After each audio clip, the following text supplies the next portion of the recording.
My name is Matt Webster, and I'm the executive producer. My name is Craig Sullivan. I'm the creative director on Most Wanted.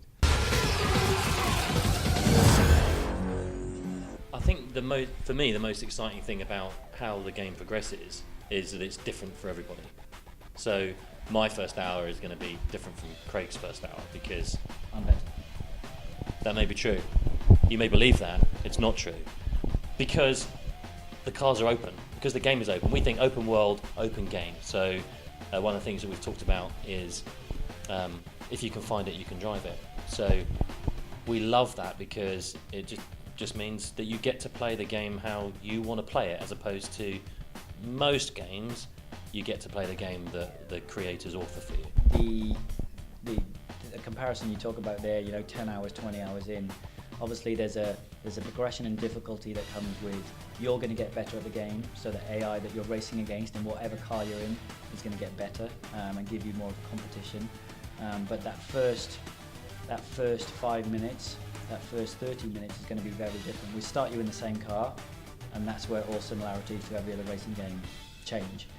So you may drive straight on and find the Porsche 911. I might drive left and go and get some billboards and some speed cameras, and then find the Lamborghini Aventador. So immediately we're splitting off. So if we talk about the game down the pub or kind of over lunch, we're going to have a very, very different experience. So your 40th hour in the game might be driving a much slower car than me driving the fastest car in the game in the first 5 minutes, and it's that's what we're making. We're trying to make a new experience that people haven't had before, something that's fun and innovative for the driving genre, and something that's really just going to break things apart and kind of change the way people think driving games and progression, and talking about 30 hours of play, what that means to people. So we're out in uncharted territory. That's for sure. And that's a good thing. In single player, if you can find it, you can drive it, and you get to drive.